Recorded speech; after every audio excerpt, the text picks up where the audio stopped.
Olá, a paz do Senhor Jesus Cristo a todos. Eu sou o pastor Wellington, sirvo ao Senhor Jesus na Igreja do Evangelho Pleno aqui em Mata de Camaragibe. E nesse momento nós estaremos fazendo parte de mais uma aula da Escola Bíblica com a coordenação da nossa querida pastora Edma, pastor Flaviano e sob a coordenação geral dos apóstolos Hélio e Graça Moraes, a quem neste momento eu mando um forte abraço.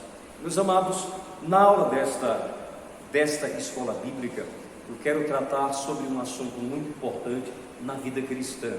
E como base do estudo desta aula, eu quero tomar o Evangelho de Mateus, no capítulo de número 27, a partir do versículo de número 38. Gostaria que você acompanhasse essa leitura. Evangelho de Mateus, capítulo de número 27, a partir do verso de número 38, a palavra do Senhor nos diz assim: E foram crucificados com ele, aleluia, 2 ladrões, um à sua direita, outro à sua esquerda. Os que iam passando blasfemavam dele, meneando a cabeça e dizendo: Ó tu que destróis o santuário, e em 3 dias o reedificas, salva-te a ti mesmo, se és filho de Deus, e desce da cruz. De igual modo os principais sacerdotes com os escribas e anciãos escarneciam, dizendo: salvou aos outros, a si mesmo não pode se salvar. É rei de Israel, desça da cruz e creremos nele. Eu gostaria que você nesse momento imaginasse o sofrimento que Jesus passou até o momento em que ele foi crucificado na cruz. Os açoites, os escárnios, aleluia, os ferimentos. A própria palavra do Senhor nos diz que pelas pisaduras, pelas feridas de Jesus, nós fomos sarados. Então imagine agora a cena de Jesus Cristo crucificado, e depois de tantos açoites, de tanto sofrimento, as pessoas ao pé da cruz escarnecendo de Jesus, dizendo: você salvou os outros, por que você não pode se salvar? Você curou a muitos, então desça da cruz, nós creremos em ti. Ora, Jesus não é apenas o Filho de Deus, Jesus é Deus, e Jesus ele tinha poder absoluto de descer na cruz. Jesus ele tinha poder de punir todas as pessoas que o maltratavam naquela hora.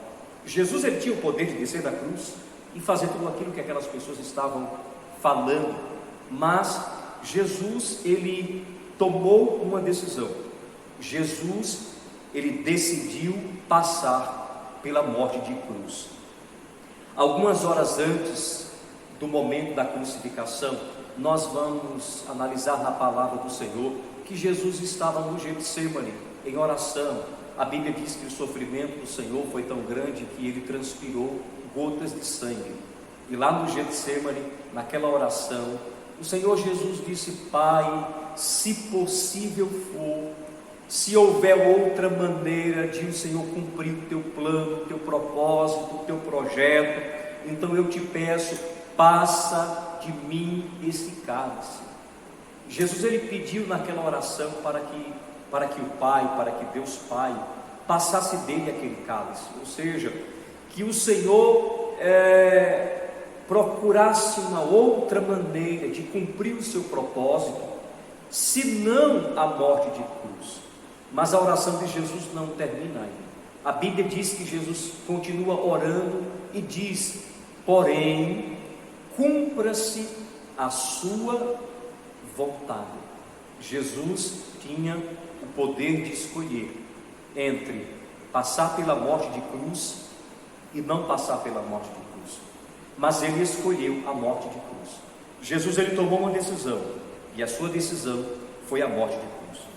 Nós podemos encontrar alguns exemplos de homens bíblicos que se encontraram em situações de decisão e precisaram tomar decisões importantes na sua vida. Eu quero citar o profeta Josué, lá no seu último capítulo, o último capítulo de Josué, nós vamos encontrar um momento em que Josué, ele reúne toda a nação de Israel. Josué congrega, reúne todas as tribos de Israel, ele convoca os anciãos, os juízes, os oficiais, e ali, no meio de todas as pessoas, Josué diz: olha, se vocês quiserem servir aos deuses dos vossos pais, ou aos deuses da terra em que agora nós habitamos, vocês sirvam, tomem a decisão de vocês. Porém, eu e a minha casa, disse Josué, eu e a minha casa serviremos ao Senhor. Josué estava tomando agora uma decisão muito importante, e ele estava assegurando que aquela decisão fosse dita publicamente, para que as pessoas soubessem que a decisão que Josué estava tomando era de servir ao Senhor. Nós também temos outros exemplos bíblicos de homens de Deus que tomaram decisões importantes na sua vida, se encontraram em momentos que havia necessidade de tomar decisões importantes. Um outro exemplo que eu posso citar é do profeta Daniel, no capítulo 1, quando o rei Nabucodonosor invadiu Jerusalém e levou cativo os príncipes, levou cativo os nobres, a nata da sociedade, os mais ricos, os nobres da sociedade. Nabucodonosor levou como cativo para a Babilônia. Dentre eles, Daniel estava presente. E no capítulo 1, no verso 8 de Daniel, existe um registro que se aplica na minha vida e se aplica também à sua vida, serve para a nossa edificação. A Bíblia nos diz, Daniel 1:8, resolveu Daniel firmemente não se contaminar. A Bíblia diz que Daniel tomou a decisão de não se contaminar com as finas iguarias do rei, nem com o vinho que ele bebia. A Bíblia continua dizendo, então pediu ao chefe dos eunucos para que não se contaminasse com aquelas iguarias. Então, amados irmãos, Daniel tomou a decisão, não se contaminar. Josué tomou uma decisão, servir ao Senhor. Jesus tomou uma decisão, passar pela morte de cruz. Eu quero afirmar com esses textos bíblicos, com esses exemplos bíblicos, que Deus ele sempre nos conduzirá a um lugar de decisão. Ouça, eu vou repetir mais uma vez: Deus sempre nos conduzirá a um lugar de decisões. Porém, eu quero afirmar com toda certeza, a decisão sempre será sua. Deus nos conduz ao lugar da decisão, porém a decisão sempre será nossa. E eu quero citar na aula desta escola bíblica um homem, um exemplo de um homem que não foi apóstolo, um exemplo de um homem que não foi um profeta conhecido no Novo Testamento, na igreja primitiva, porém um homem citado poucas vezes no livro dos Atos dos Apóstolos, no capítulo 7. Este homem, na verdade, era apenas um diácono da igreja primitiva. A Bíblia diz que os apóstolos se reuniram, disseram: olha, nós devemos separar homens cheios do Espírito Santo, com sabedoria, com entendimento, para que sirvam às mesas, prestem auxílio às viúvas, aos órfãos. E dentre aquelas pessoas que foram escolhidas, Estevão estava no meio daqueles homens que foram escolhidos para servir como diácono à igreja primitiva. Quem era Estevão? Estevão era um homem comum. Estevão era um homem simples, um diácono agora separado para o serviço da casa do Senhor. Porém a Bíblia nos diz, no capítulo 7, no verso 58 ao verso 60, os últimos momentos de vida do diácono Estevão, os relatos dos últimos instantes da vida de Estevão. Atos 7, 58. Lançando fora da cidade, o apedrejaram. As testemunhas deixaram suas vestes aos pés de um jovem chamado Saulo e apedrejavam a Estevão, que invocava e dizia: Senhor Jesus, recebe o meu espírito. Então, ajoelhando-se, clamou em alta voz: Senhor, não lhes impute este pecado. Com estas palavras adormeceu. Estevão foi apedrejado porque Estevão testificou de Cristo. Estevão foi apedrejado porque no seu interrogatório Estevão teve uma visão. Ele viu Cristo assentado à destra de Deus Pai, e ele disse: eu vejo o Senhor à direita do Pai. Então aquele grupo de homens que o interrogavam ficaram irados e enfurecidos, o arrastaram para fora da cidade, e o fato é este: Estevão foi morto, apedrejado. Mas o que me chama a atenção e o que eu quero levar em consideração na aula dessa escola bíblica são os últimos instantes de vida e a última atitude de Estevão quando estava sendo apedrejado por seus inimigos. Estevão disse: Senhor Jesus, não lhes impute este erro, este pecado, esta falha. Não lhes cobre, não cobre deles este erro, esta falha, este pecado. Eu quero que você imagine este homem sendo apedrejado. Eu quero que você imagine neste momento a situação da morte de Estevão. Estevão tinha todos os motivos possíveis de, na hora da sua morte, amaldiçoar os seus inimigos, amaldiçoar quem lhe apedrejava. Estevão estava ali coberto de razão, porque Estevão estava testemunhando de Jesus e ele não mentia. Ele estava falando da visão que teve acerca de Cristo assentado à direita de Deus. Então Estevão poderia ser tomado de uma ira, de uma fúria e amaldiçoar aqueles homens que lhe apedrejavam. Mas Estevão tomou uma decisão. Ele escolheu não amaldiçoar, ele escolheu perdoar, e mais, ele escolheu orar a Deus no momento de sua morte, pedindo: Senhor Jesus, não lhes cobre este pecado. Haverá momentos da sua vida que você se encontrará em um lugar de decisão. O Senhor te conduzirá a um lugar de decisão.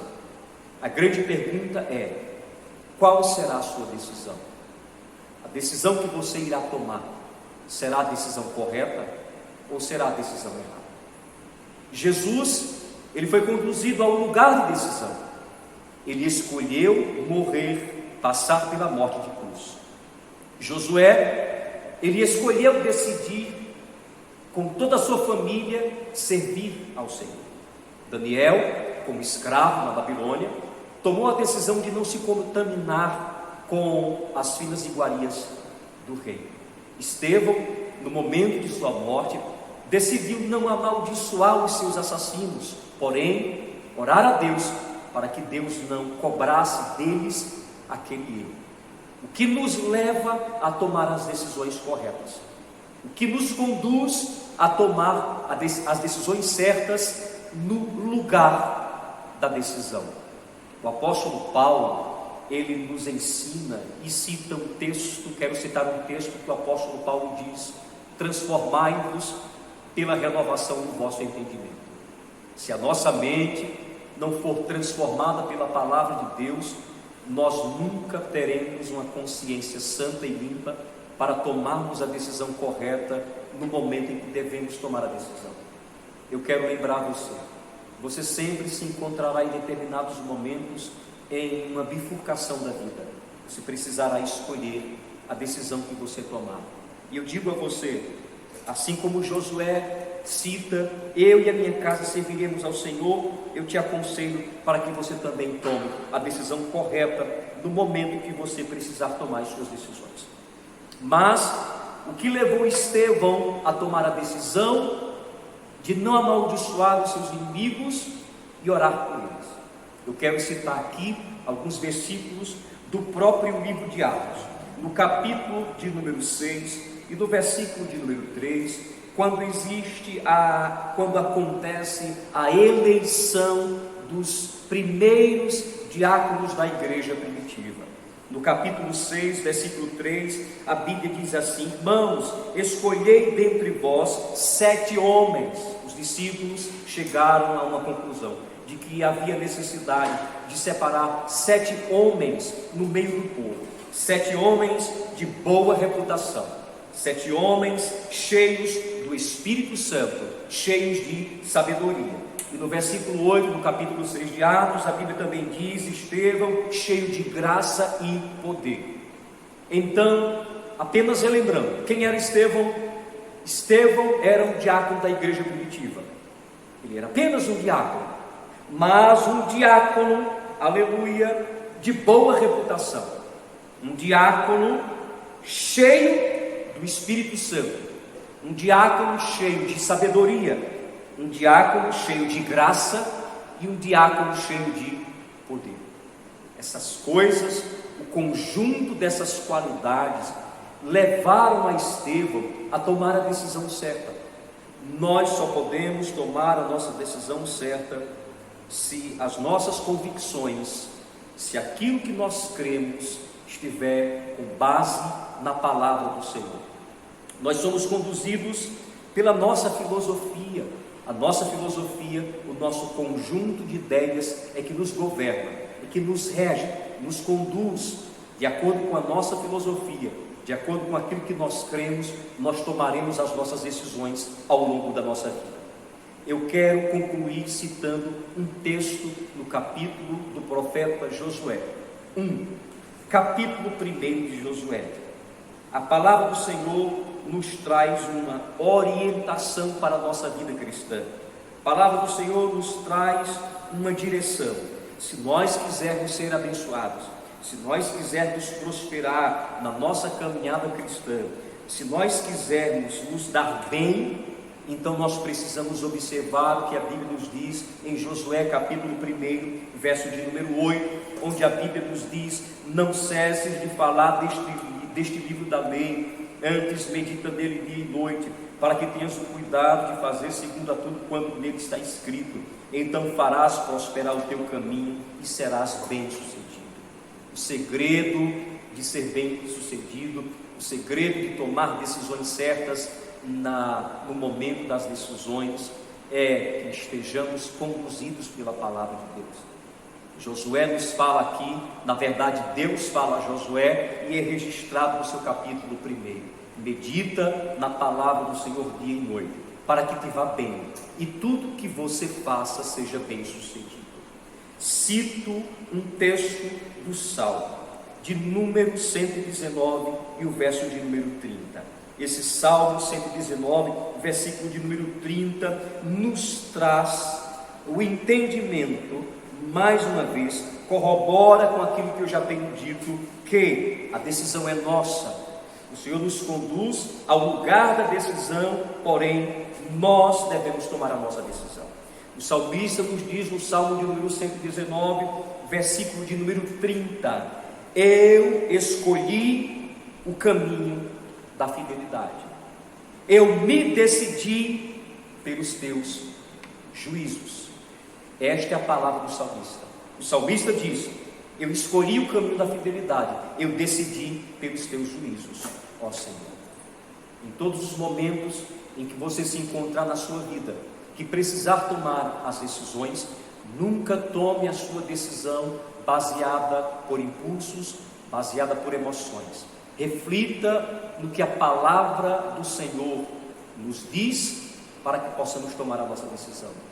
Eu quero te lembrar de algo: nós só podemos valorizar a água, que é um bem tão simples, quando passamos pelo deserto. Nós só podemos valorizar a bonança quando nós enfrentamos o deserto.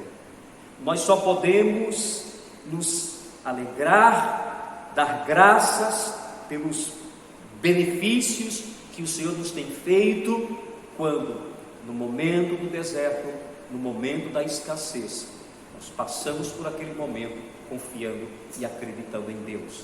Que o Senhor, Espírito Santo, aplique em seu coração esta reflexão, esta palavra, que no momento da sua decisão você possa seguir a orientação do Espírito Santo e tomar a decisão correta, baseada na palavra e na vontade do Senhor.